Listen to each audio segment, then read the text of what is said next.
Object oriented programming और procedural programming में क्या अंतर है? अंतर देखते हैं।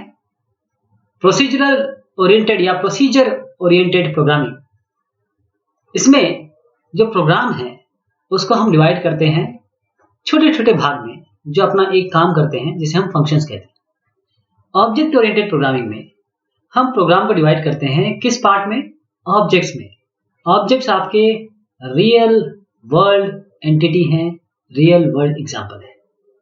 फंक्शन एक टास्क परफॉर्म करते हैं, कुछ काम करते हैं, जैसे एक एडिशन का फंक्शन आपने लिख दिया, ये एक फंक्शन है, तो फंक्शन बेस्ड प्रोग्रामिंग है ये ऑब्जेक्ट बेस्ड प्रोग्रामिंग है। इंपॉर्टेंस किसको दिया जाता है यहां पर? डेटा को नहीं, बल्कि फंक्शन को, और साथ में जो सीक्वेंस है, फंक्शन का सीक्वेंस है, उस पर ज्यादा तरजीह दी जाती है। ऑब्जेक्ट ओरिएंटेड प्रोग्रामिंग में इंपॉर्टेंस होता है केवल डेटा पे। प्रोसीजर फंक्शन तो साथ में आएंगे ही आएंगे, मेन है डेटा।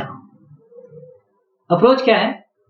पीओपी यानी प्रोसीजर ओरिएंटेड प्रोग्रामिंग में हम टॉप डाउन अप्रोच फॉलो करते हैं, यानी कि सबसे पहले हम सिस्टम एज ए होल देखते हैं, फिर देखते हैं इसका पार्टीशन कैसे हो सकता है, कौन कौन से फंक्शन बनेंगे, फिर इसका सब पार्टीशन करते हैं। इस तरीके से पार्टीशन करते करते टॉप डाउन अप्रोच अप्लाई करते हैं।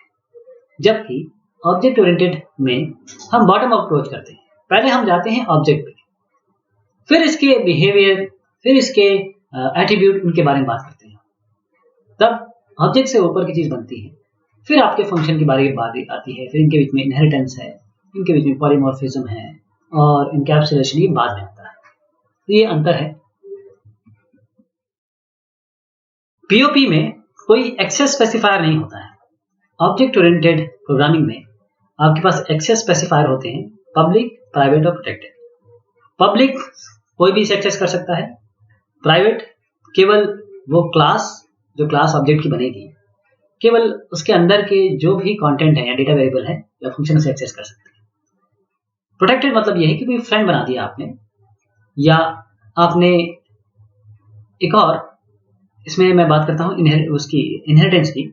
इसमें क्या होता है कि हमारे पास एक सुपर क्लास होती है और एक सब क्लास होती है। तो जब ये इनहेरिट करेगी, तो अगर प्रोटेक्टेड है तब ये सब क्लास इसे एक्सेस कर पाएगी variables. Data moving, data easily और फ्रीली मूव कर सकते हैं function to function. Object oriented में डेटा मूव नहीं करता है। ऑब्जेक्ट मूव कर सकता है डेटा को कम्युनिकेशन के थ्रू। मेंबर फंक्शन को कॉल किया जाएगा, उस हिसाब से डेटा मूव होगा, डेटा चेंज होगा। एक्सपेंशन, नए डेटा को और नए फंक्शन को पीओपी में ऐड करना मुश्किल है, जबकि ऑब्जेक्ट ओरिएंटेड प्रोग्रामिंग में बहुत आसानी से आप नया डेटा और फंक्शन ऐड कर सकते हैं।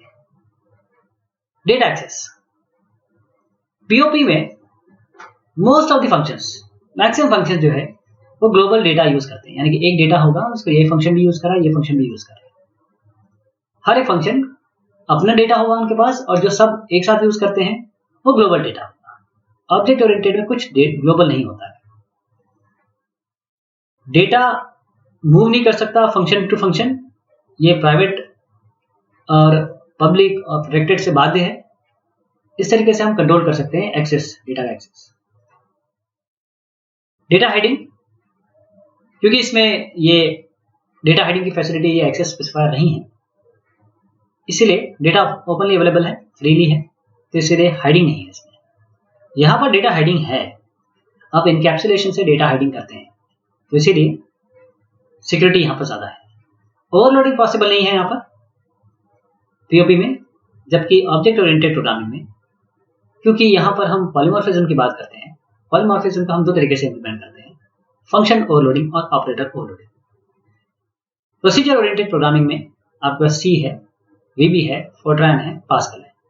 ऑब्जेक्ट ओरिएंटेड प्रोग्रामिंग में C++ है, जावा है, VB.NET है, C#.NET है। बहुत शुक्रिया, बहुत धन्यवाद आप सभी।